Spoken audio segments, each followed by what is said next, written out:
Dan the Wheelman here, coming to you from just outside of Magog in the Quebec Eastern Townships.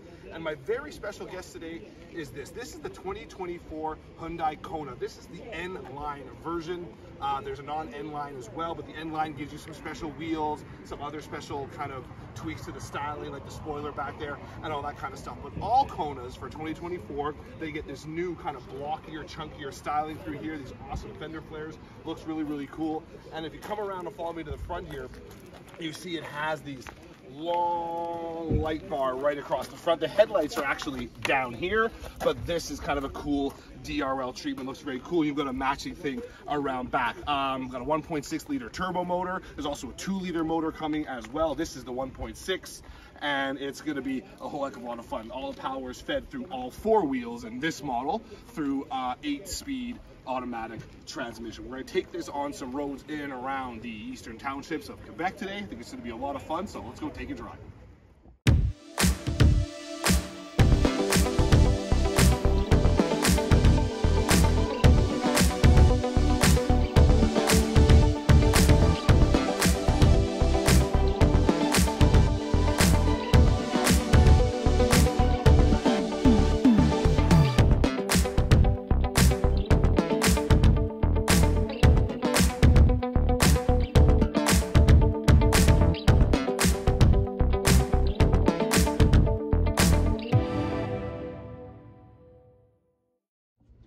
So there's more backseat space in the new 2024 Kona. There's more cargo room. But what about the front seat? Well, we have an all-new gauge setup here. These are dual 12.4-inch displays for your gauges and for your infotainment system. On lower-end models, the entry-level vehicles, this is not as big, but they still have the 12.4-inch display. Apple CarPlay and Android Auto, they're both here, but you can't get wireless Apple CarPlay or Android Auto if you have the navigation system on the top Kona N-Line Ultimate trim.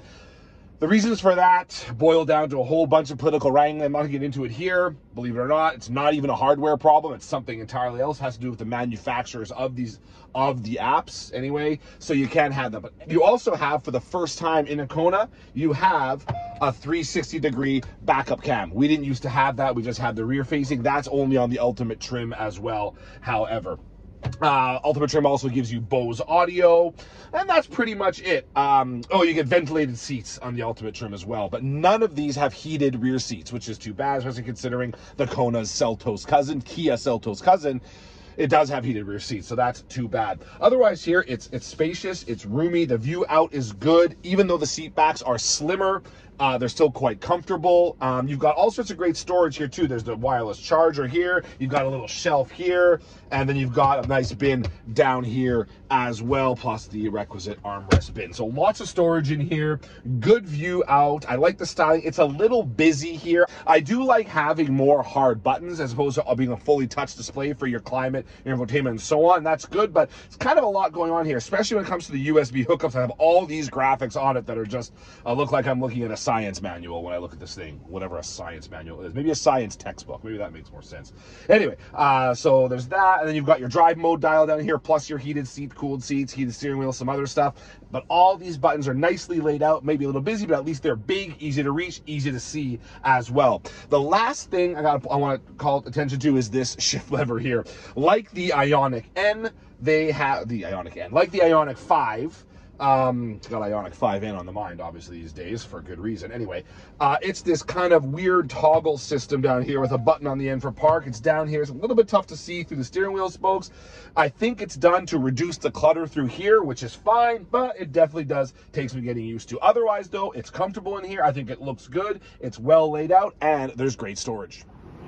And not only is the new Kona got all sorts of new styling, all that kind of stuff, there's more space inside as well. And a lot of that space comes in the form of more room back here. And the big add is how much longer it is from the front, from the bumper to the back of the cargo bay there. That is great for longer items, just much easier to pack. And of course, you've got some more underfloor storage here as well. There's also more room in the back seat, especially because the front seats, the seat backs there are narrower. So that gives you more leg room in the back for rear seat passengers. Really smart stuff. So here we are on these beautiful roads in the Eastern Townships of Quebec in the new Kona. This is the N line. This is the N line. This isn't the Ultimate N line. The Ultimate gets a few extra things, a few bells and whistles, such as navigation and a few other little stuff, but not a huge amount. The power in both is the same. It's a 1.6 liter turbo, good for 190 horsepower and 195 pound-feet of torque. The 2 liter is good for 147 horsepower and 133 pound-feet of torque. The 2 liter being a naturally aspirated 4-cylinder engine. Not a lot of tweaks to the steering for 2024. They have changed the chassis settings a bit because this is a bit heavier than it was previously. So they have changed that. Of course, they've got the new gauge cluster. We talked all about that before. Still though, 190 horsepower in a little kind of subcompact crossover like this is a good number. When you put the throttle in, you get that 8-speed transmission on board. No dual clutch, it's the standard 8-speed. The dual clutch has been also removed for this year, but I do have paddles, which is nice. You get some good get up and go in this car. It's not too loud, even though on this N-line version I've got the large 19-inch wheels. There is some road noise, but it's not too bad. Ride is good. You know, it's not going to be luxury car smooth, but it's not Kona N harsh either. The Kona N for now is not going to be making a return. They're focusing on the Ioniq 5N. That's going to be their N version of their crossover from Hyundai, so you just want to keep that in mind. So it's not too firm, it's just firm enough to make you feel like you're driving something with a little bit of oomph. But as far as I know, the suspension settings are the same on both the 2 liter and the 1.6 liter version of this car. This is all-wheel drive. All-wheel drive is standard on both the N-Line and the N-Line Ultimate.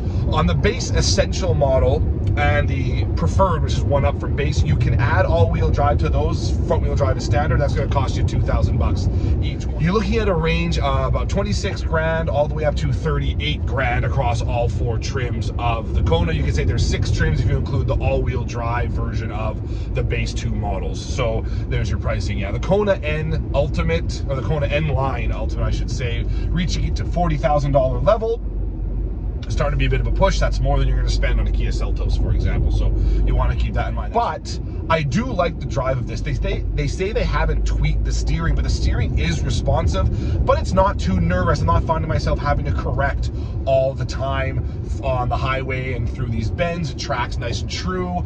Body roll is kept nicely in check, even though we do have a sunroof here, which does add a little bit of weight up top, which, by the way, a sunroof with the contrast color painted roof that I have, you weren't able to get that before. Now you can. So you can now have the 2-tone paint job with the sunroof, which is new also for 2024. So you're gonna have a little bit of extra weight there. That changes the center of gravity a little bit, but you really don't feel it too much as you're driving along. And if we're honest, in a vehicle like this, I'm not sure how many buyers are going to be that bothered by how much body roll has been reduced. I mean, they're not going to want to be sliding all over the cabin, but as long as it's kept nice enough in check to make drives on bendier roads more tolerable, that'll be fine. They're going to be more concerned about the room inside, both front and back, which has been improved, the view out, the features you have, and for all these reasons, the Kona's got all of that covered. Another thing that they've added, which I am a huge fan of, one of my favorite features that Hyundai Genesis products have, and I think Kia's do as well,